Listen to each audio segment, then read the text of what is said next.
Hi there, RStudio friends. It's Jordy here again. This is my 10th video in the YouTube series about RStudio. And in previous weeks we did various things. There was some cleaning involved. We touched the surface on what you can do with dplyr, mutating, filtering. That goes to cleaning. You know, if you have either a messy data frame from a CSV file and you want to clean it in R, you use dplyr for that. We plotted, although again we didn't do too much in ggplot2 compared to what we could do. When I started making this series, it was to again touch the surface of what you can do with the various libraries. If you want to do more, I do offer tutoring and services, so feel free to contact me in the comments or on jordangriger@gmail.com. We also spent some time on linear modeling, and so that's regression. And you can do regression with predictors that are numeric and or factors, groups. A lot of people struggle with the difference between analysis of variance and linear modeling. I would mostly use analysis of variance, aka ANOVA, when you have factor predictors. Okay, so groups. Those could be letters like A, B, C, D, and the kind of thing that comes into mind with ANOVA is it's perfect for if you've got an experiment that has different groups, okay, or different types of medicines, or different areas, different locations in the world. Those would be your predictors. Your response will be a numeric variable. So what we can do today is we can try and do a parametric test, in this case analysis of variance, and a non-parametric test. I'll probably use Kruskal-Wallis for that. As a reminder, the words parametric and non-parametric basically describe whether assumptions are met or violated. And there are some key assumptions for these different models. ANOVA is, well, not necessarily, but there's two different types of ANOVA. There's Fisher's ANOVA and there's Welch's ANOVA. Okay. Generally the assumption of equal variances does apply, but one of them is less susceptible or less dependent on having equal variances to your residuals than the other one. What needs to be the case is normality, okay? And you also want your errors, your residuals, to be independent of each other. When you've got violations of assumptions such as equal variances, so you've got unequal variances, when you've got non-normal data, and when you've got violation of the bell shape, you could use an alternative test that we call a non-parametric test. And examples of those are Kruskal-Wallis and Mann-Whitney. So first, and please hang around till the end because I want to show you, I'm getting into the whole YouTube thing now. I'm going to show you like 2 little tips and tricks right at the end of the video, okay, which might help you, that probably a lot of people do not know about. Okay, let's load some libraries now. The first one you're probably already going to have loaded when you start up RStudio, and that's called datasets. Okay, so that's probably already going to be there. It's going to be turned on in your packages tab. One that won't be turned on is tidyverse, and you'll be familiar at this point that every single script of mine has tidyverse loaded. I'm also going to do this crucial line for understanding the p-values, or for being able to read them better from model. Hopefully you should know by now that all of these different statistical models that we've done so far and that we'll continue to do give you p-values, and p-values relate to significance, and if you can be confident that the result is real and not just random chance. Okay, so in terms of, you know, getting a significant value, we're looking at or seeing if there's a significant effect. We look at the p-values, and the p-values will be decimal in the output through this sci-pen equals 999 line. Two other libraries we can load today, and you might have these or might not have them, are rstatics, okay? And that one is really good for looking at normality and equal variance assumptions. And then there's another one which I've only started using recently, but I think this has got like so much potential. ggstatsplot. So what that's going to do is it's going to show your statistical results, things like p-values, on a graph, right? So a graph that looks a little bit like ggplot, and it allows you to plot your significant p's.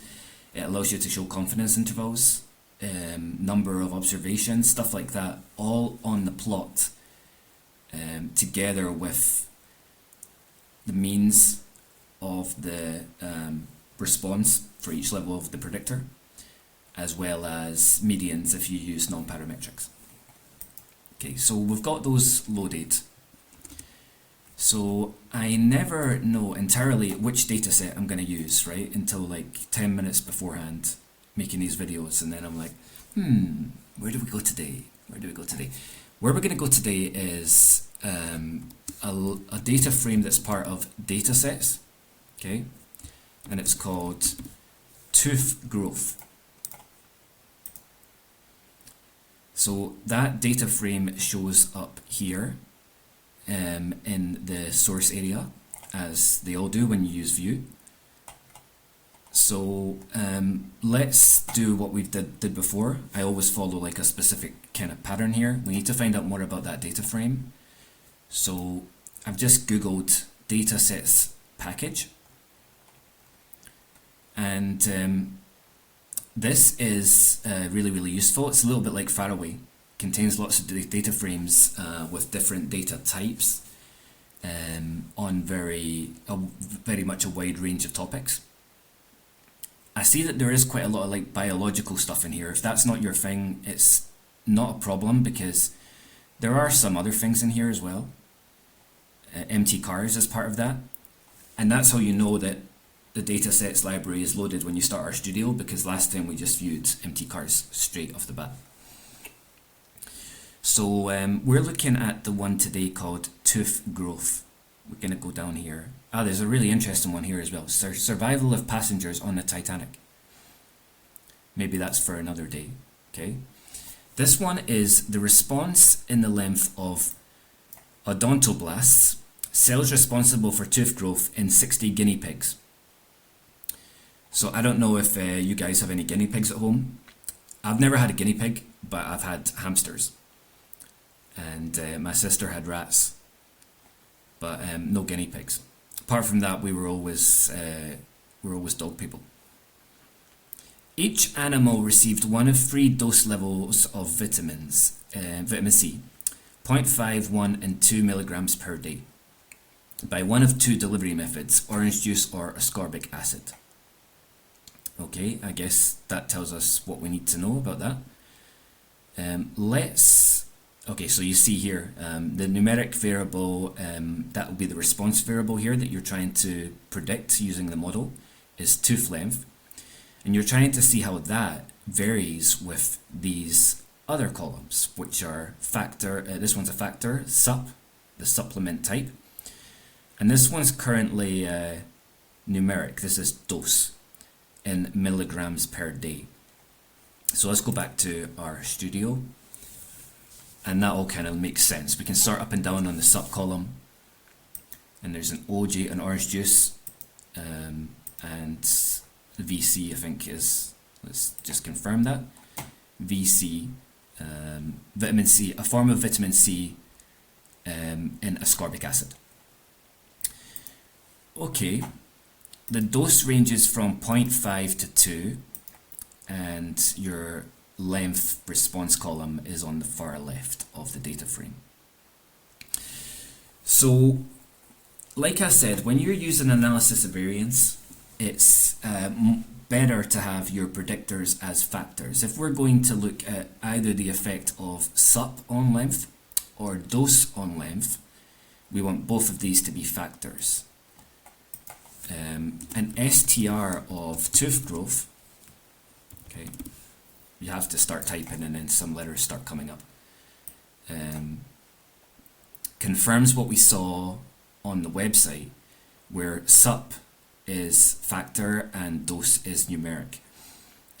What I suggest doing is converting that numeric dose column to factor, because currently if we ran it as it was, if we made an ANOVA or another model as it is, we're assuming a linear relationship between the doses. And that might not be the case, so it would probably be better to treat these as like dose A, dose B, dose C. And that's a quick change that you can do with as.factor.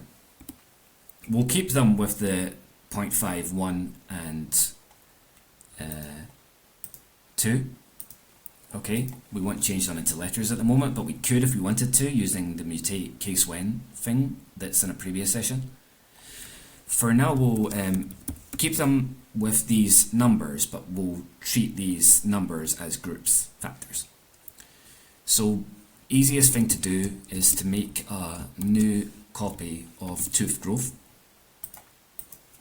step 1.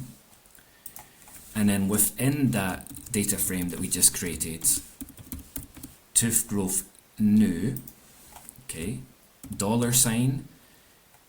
If you scroll up and down here, you get the same information that we saw, well, some of it that you saw in the STR, because it says numeric as length and sup is factor and dose is numeric. The dose one is the one we want to change, so you use the back arrow syntax again, as factor, close brackets for now, copy paste this, and stick it in here. The same goes with re-level, and re-level is actually really important for comparing against, for setting a baseline, okay?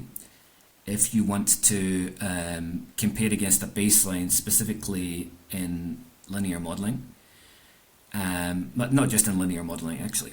We've done it before for linear modeling, but you can do it in other types of models as well. Basically, you're comparing your results against a baseline, and the baseline that's going to be taken initially by R will be the first alphabetically. If you don't want it to be the first alphabetically, you can change it using re-level. The code is very similar to this, but for now, we'll run that and then do str again here of the tooth growth new. So we've got one numeric now and two factors. So a kind of parametric model,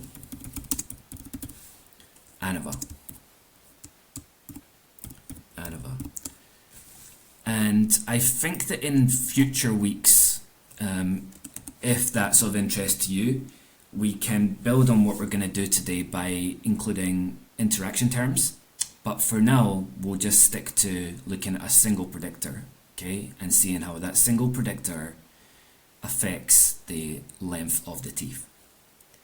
Let's go with sup, okay? So we're going to make an ANOVA model, my ANOVA model, and like I said, for this ANOVA model to be convincing or believable,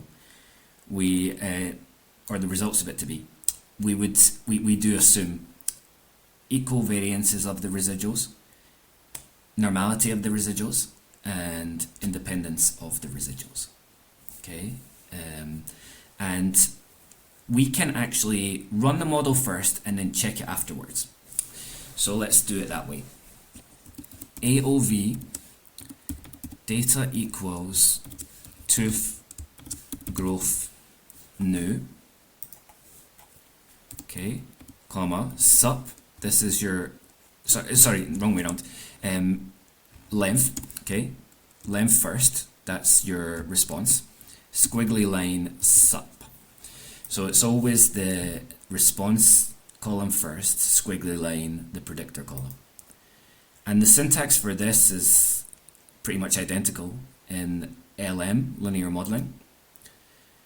But here you would switch the AOV for LM if that's what we were going to do. So we run this, okay, and then we do a summary of the my ANOVA model.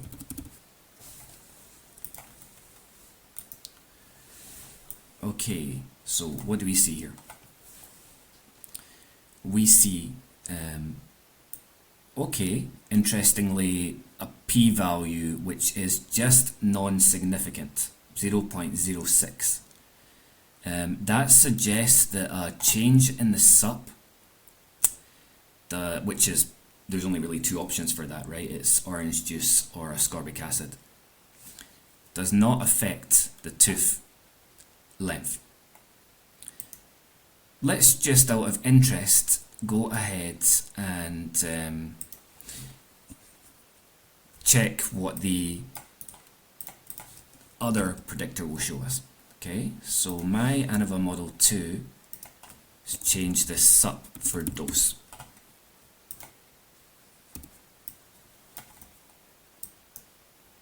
Oh wow, so the dose does make a big difference. Okay, since we've got a significant p-value there, let's proceed at looking at that model. And I'll leave a little note here saying significant effect of dose on the length of the teeth.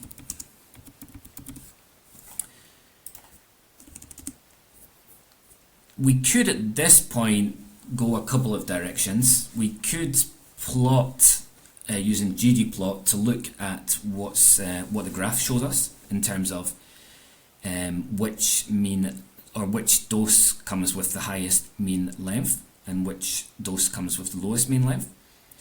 But I think we'll continue with the kind of stats road for now. These dose levels are, well, the dose column is factors. So since that's the case, we could run a Tukey post-hoc test. This only works for when your predictors are factor. So you go like this, Tukey HSD, just my ANOVA model 2.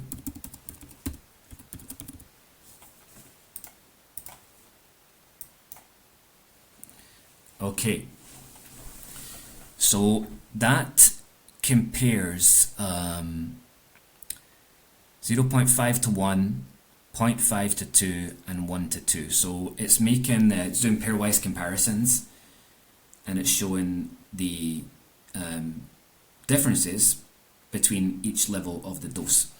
What's more useful and interesting is if you put plot in front of this. Okay, so put plot in front of this, and you get a graph here. And that has plotted those results, and here are the differences in the mean levels of the dose. So this is actually not really the best example of this because, and I possibly did Tukey tests in a previous week, I can't really remember at this point. Where you have the horizontal lines, okay, separate from a vertical line on the graph, then there's a significant difference between the pair that corresponds to. There's no vertical line being shown here on the graph. It's possible that to be able to show it would have to extend the x-axis out. But there would be a, if there was a non-significant effect, then the horizontal line would touch the vertical line, okay? Since there's no vertical line shown, they're all outside of the vertical line, and therefore it seems like all of these differences are significant. So we've went from, yep, and they are, okay? You can get the same result here in the p-adjust column. They're all less than 0.05. So there's a significant difference between, for the length, the mean length between 0.5 and 1 dose, 0.5 and 2 dose, and 1 and 2 dose. We've went from this overall p-value for the whole model to these, comparing the individual doses with each other. That's one of the most important pieces of information that we can get from the model, okay, p-values. And now we've got p-values for pairwise. What we also need to do is to look at the residuals, because the residuals tell us if ANOVA, not the parametric method, was appropriate. And definitely if it's appropriate to go and present this at a conference or publish it. Par mf rho equals C2 by 2, and I'm just doing that, as you remember, so that we can get the 4 individual plots that come with the residual plots, all on the same screen at one time, instead of having to push return on the keyboard. Alright, then you just do plot brackets my ANOVA model 2, which is the dose model. Okay, now notice here that the plot function works for ANOVA, to show it's the residuals plots, work for ANOVA, and they works for LM. Doesn't work for some other things. Okay, it might actually not work for GLM, like for example a logistic binomial model, but there are other libraries and other code that you can use to look at residuals for those models. For now, let's look at this. Okay, so you might remember from the University of Virginia website that these plots together tell us about things like outliers, things like normality, and equal variances, or variances of the residuals. The residuals being the difference between the model predictions and the observations. So the difference between what our ANOVA is telling us will be the length versus what is actually the length. Red flat lines are good, okay? These are to do with variances, and these tell us, especially if they're around 0 and they're flat and red, that the variances seem to be pretty equal, okay, across the range of fitted values, i.e. the predictions. This is your normality plot, and whenever the residuals fall onto the dashed line in the background, the diagonal line, that's a good sign. The numbered residuals correspond to row numbers in the data frame, so let's just check 32 and 23. 23 is here, okay. There's always something going on with these numbers, with these rows that are shown in that are numbered in these plots, and you might want to look into these. Okay, so you see, for example, 23 is right at the top of the length. It's got the highest length in the data frame. 32, where's 32? This feels like an advent calendar or something. Looking for it.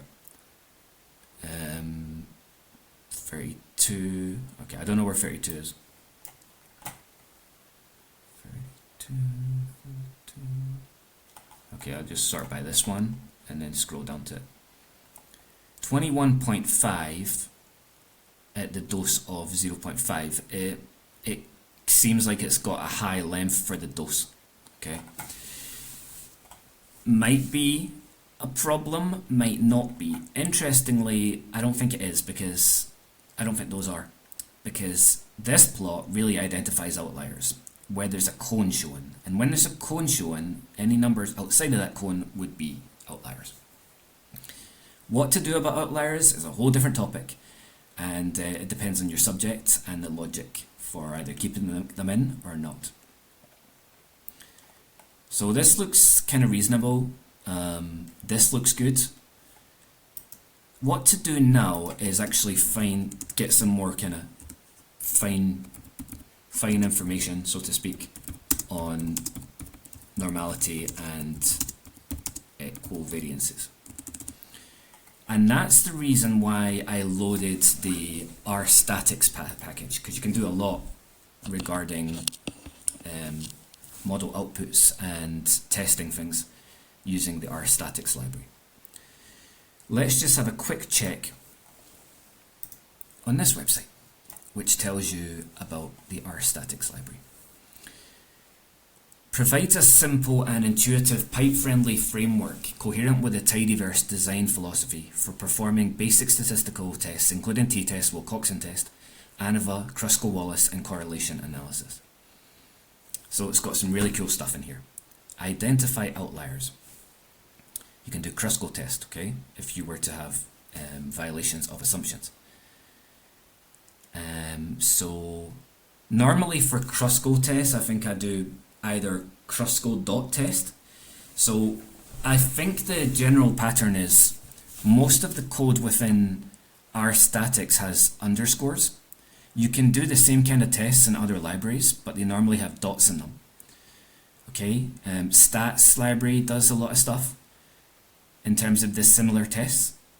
Car library does a lot of this stuff as well. Car library, like a Levine's test, for example, has a capital T. So the point is that you can use a lot of libraries to do similar things.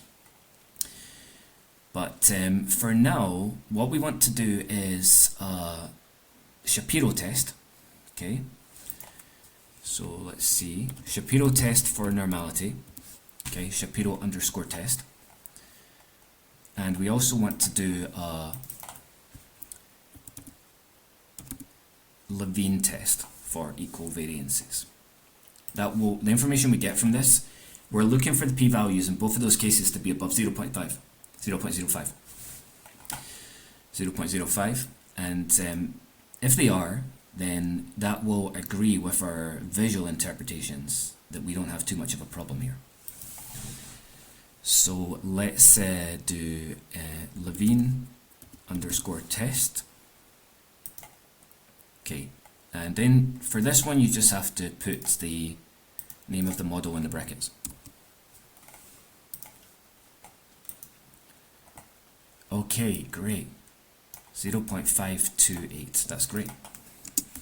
So this means that the assumption of equal variances is met.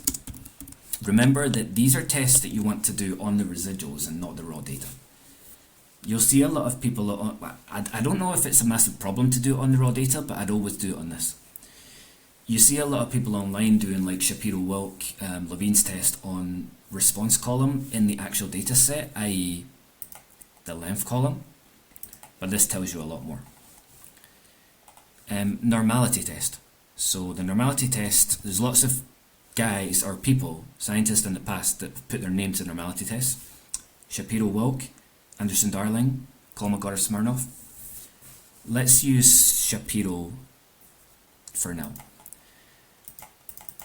If you repeat the same process of pasting in here, bear with me, it doesn't work yet. For this one, you've got to put $ residuals.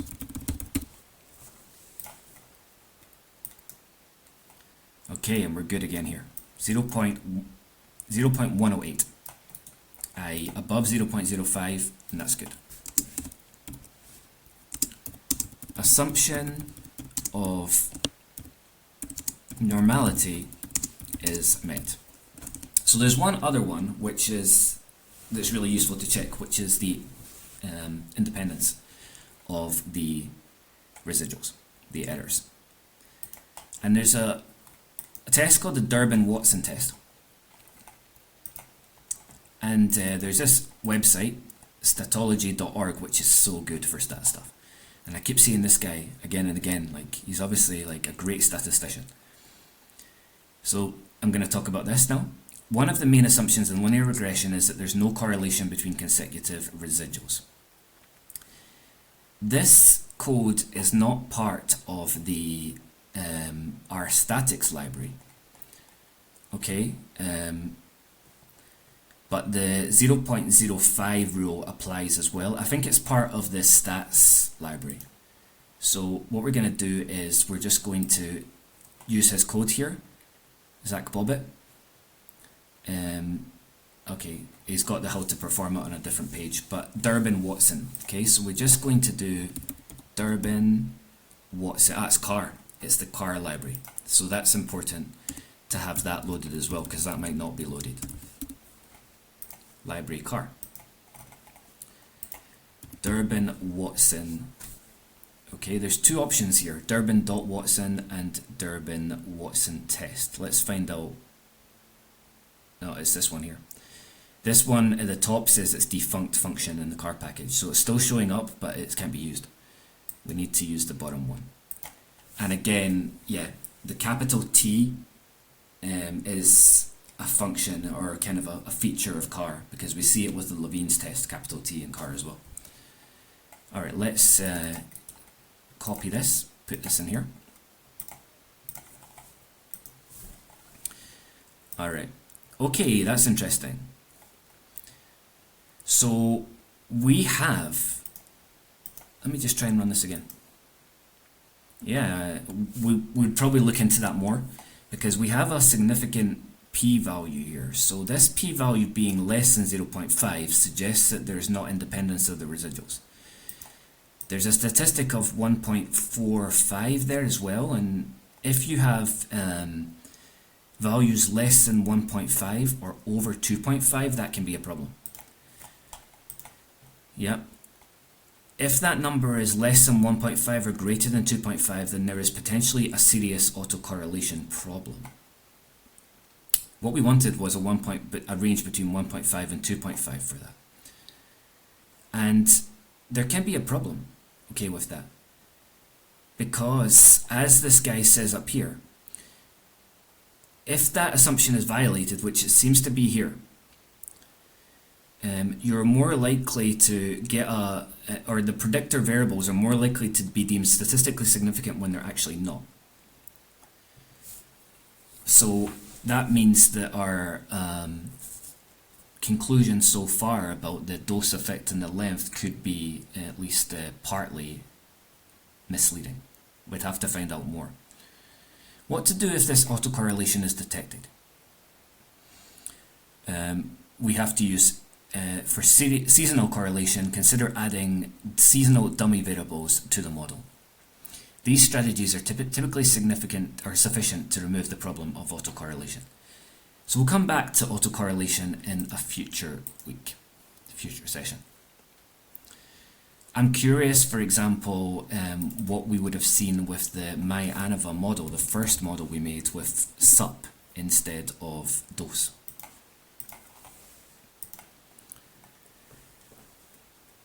Okay, so here we have a problem as well. Both of these have the possible problem of autocorrelation. So for now, let's do a quick check of an example where it would be very suitable to use a non-parametric test. In diamonds, there's lots of perfect examples of that. So view diamonds. Now, as you remember, diamonds is a data frame which is part of Tidyverse, ggplot2, and the main column that would be used as the response in this is probably going to be the price column. Okay, so all of this information about the diamonds could be used to predict the price. I can't remember which models will give violations of assumptions. And therefore non-parametric tests would be appropriate for. However, let's try and make a model first, an ANOVA, that looks at the effective cut on price. So I'll just copy paste this, and I'm going to type in exploring non-parametric tests. So we're just going to try first, okay, of making an ANOVA from diamonds with price influenced by cut. And we'll call this my ANOVA model diamonds. Oh, prior to that, let's just do a quick check of the diamonds str to make sure that our cut column is factor. Yes, it is. Okay, so I'm going to paste this again into here.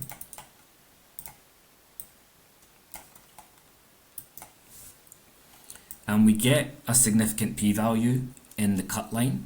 Okay, that's important. What do the residuals tell us about this?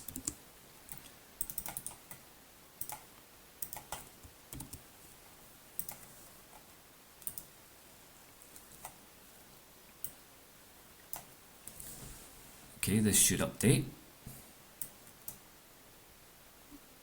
I mean, that's a huge data frame. I should have really filtered it first. Okay.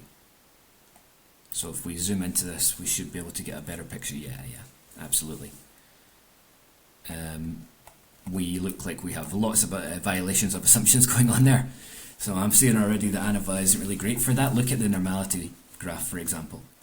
Okay, it's pretty nasty. And that's what Shapiro-Wilk will tell us here. So now notice at this point that we haven't done any transformation to any of the columns in either data frame. So transformation is one thing that you can do to match assumptions for ANOVA and for LM, but that's not what we're doing today.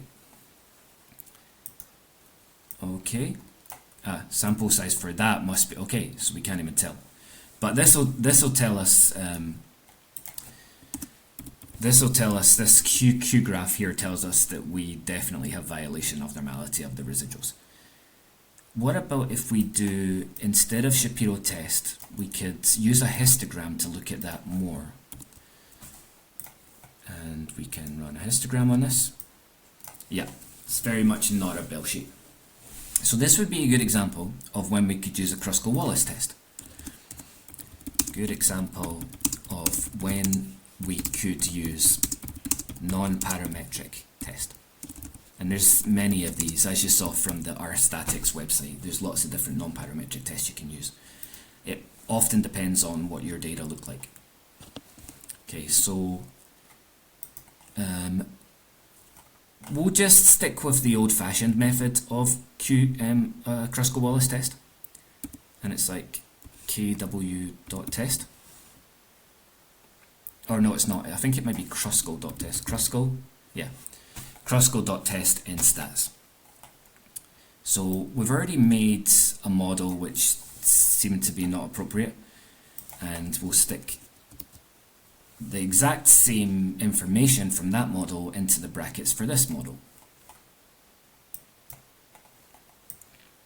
Okay, now this is a better test to run in this situation, and it does look like the change in the cut affects or different levels of cut affect the mean price. So that is significant, and really, because we had violations of assumptions, this is a better method than using ANOVA here. As I mentioned before, you could try transformation, you could try other types of non-parametric tests. There's lots of alternatives, there's lots of solutions and options for this kind of stuff. But a couple of things I'd like to do just before we close this off is there's a great library, okay, called ggstatsplot. And this actually allows us to plot statistical results onto a graph.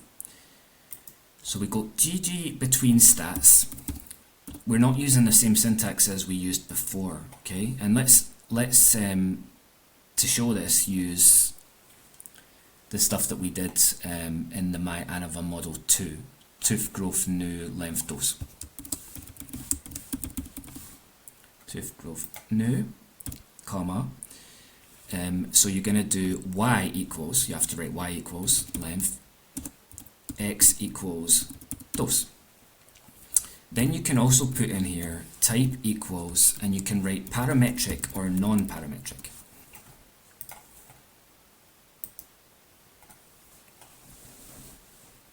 Okay, so this is pretty cool. I don't think I'll spend too much time on explaining all this, but the most important things is that in this parametric approach, the means are being compared, of course. So the means are the circles, the red circles. And this is why I didn't use ggplot earlier, because we can clearly see from this what's going on. Okay, that the dose 2 results in a higher length overall, on average, than the other ones, and on the other end of the scale, the 0.5 results in the lower mean length. What this does is it shows the p-values for the pairwise. Hopefully the same stuff that we would have got from the Tukey. Again, we're showing these as non-decimals, which I'd change before submitting this to anyone. You've got the number of observations here. You've got your p-value being shown as a non-decimal. Hopefully that will agree with the decimal form that we saw earlier. You've also got confidence intervals going on here. So very, very useful to show lots of information at the same time. You can turn this into non-parametric, and that will do a non-parametric test. What it's actually going to do by default, unless you change it, okay, it's doing Kruskal-Wallis. You can change it to different types of non-parametric tests. Of course, the graph looks similar, but it's showing medians now, okay, which was shown before anyway as the middle line in the box plot. The means are not being shown, okay? So this is really useful to show lots of information at once. Combine your graphs with your stats. Okay, so if you got to the end of this, that's 40 minutes and congratulations. I hope you enjoyed this. I'm just going to show you a couple of tricks or useful things that I've discovered recently. There's a great library, okay, for if you're into agricultural data. No, not view aggregate, library aggregate. Library aggregate. And if you run the help tool, you can run help tools on various bits of code. Help aggregate. It's actually going to show up here in the help menu. And this has got lots of cool information on crops and plants and trees. And it's got like hundreds of data frames, so it's also got stuff about animals here. If you are into ecology, that might be something great to look into. And I might end up using this in a future week as well. And then the last thing I wanted to show you is a library called Rio, which is really great for pulling data, including CSV files, but maybe not limited to CSV files, off of the internet. Okay, if you don't have it on your computer, you could just download it onto your computer. But with the library Rio, you can actually use import function to get the data frame from the internet directly. So that's a data frame that I pulled off of this website, okay, from a GitHub user content website. And this just seems to be about levels of depression in different people, or different groups of people. So I hope that in today's session or today's video, it's become a little bit clearer the difference between non-parametric and parametric tests, and how you can look at the residuals of a model to see if the non-parametric or parametric approach is more suitable. I would then also draw your attention back to libraries such as rstatics to look further at results of outputs from different models, outputs from different tests. Check these out and see if they are required for your question, and we'll leave it there. I hope you enjoyed, and somebody suggested to me before that I should make a video about species distribution modeling, okay, like using max extent and stuff, and might do that stuff next time. Have a good day. Bye.